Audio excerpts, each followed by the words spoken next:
Hey, how's it going, everyone? So, there was a question that someone had on the internet about the nature of product testing and quality assurance as pertains to government not being involved in the market. And to me, this is, I guess, just comes just very intuitively, just because I've seen it and studied it quite a bit, especially with public relations and business. But when it comes to market demands and quality, security, safety, including even in healthcare, these things are already market norms. People tend to want things that work well and work as prescribed or as described. And so, there's already this huge underpinning to the market with people wanting things that are going to be safe and effective. And even now, even with government regulation interventions, there are independent product testing companies that certify things, from Underwriter Labs to consumer product testing. And many stores already have inventory control where they do a statistically random sample of products and check to make sure that everything's working as it's supposed to. And I think that this is just something that will naturally become even more of a business advertisement. In other words, businesses that emphasize what they do to verify products, what they do to make sure that they are quality controlled, that they are doing what they say they're supposed to.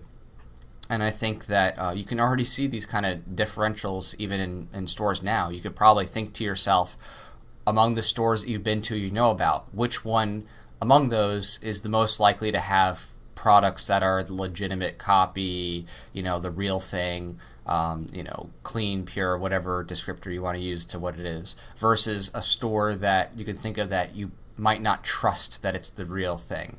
And that exists even now with government. So it'll be the same kind of calculus here with people just looking to and verifying which stores actually appear to commit to providing goods and services and so forth, and other types of medical care that is complete and accurate and whole. And there's going to even be service providers who evaluate the stores and the products. Again, this already exists. Angie's List, Consumer Reports, Edmunds, whatever you want to look at. There's tons of services already where people review the goods and services of another, do independent product testing. There's scientific journals that people have where they test different chemicals or medicines.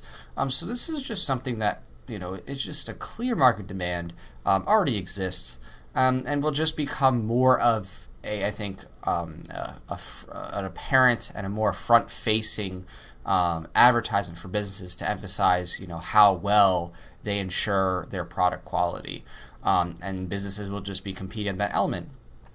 And I think that is not really that strange or weird, and I think that it's something that already exists and people already make that rational decision about as it stands. The idea of reputation, the idea of quality already is a social conscious thing, and people ask friends for recommendations. They look up, people who do reviews on products.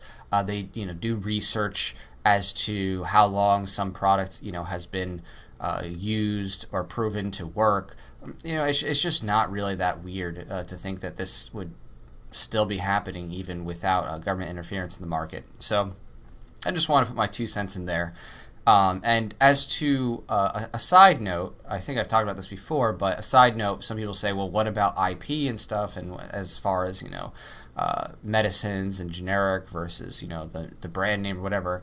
And I think that's just going to fall to what will probably become a matter of individuated research or research think tanks that do specialized investigations into medicines. So I think it's quite probable, especially looking at not-for-profits now and the state of business, that there will be think tanks and people who support journals and publications that do independent research on new medicines and things like that.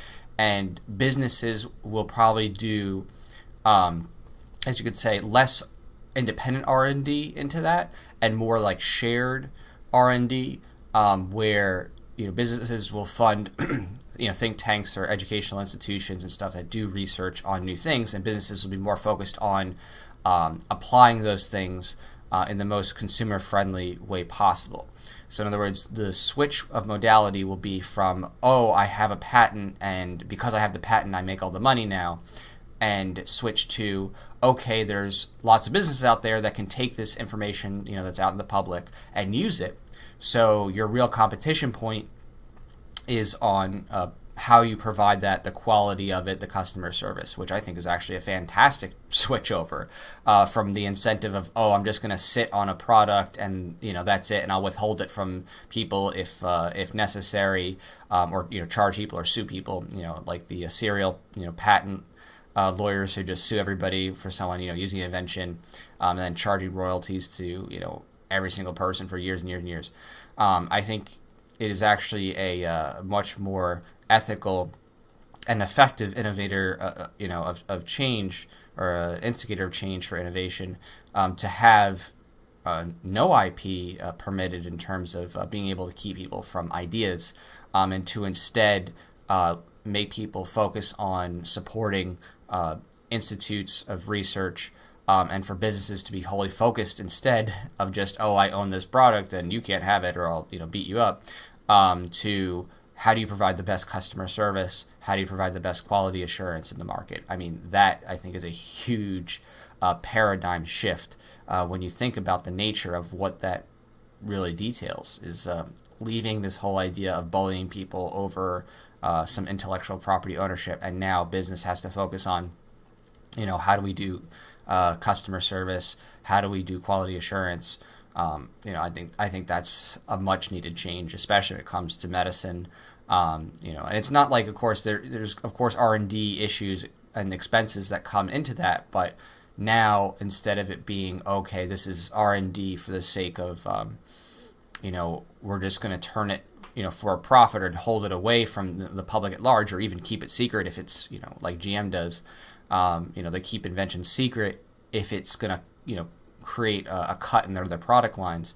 Now the focus is on, okay, let's grow the advancement of human knowledge as much as possible, and since that information's up and available, the business side is, okay, how do we take that and be the best business in terms of quality and customer satisfaction? So I hope that helps your thought process as far as thinking about how market QA and market security is developed through market norms. And I will talk to y'all later.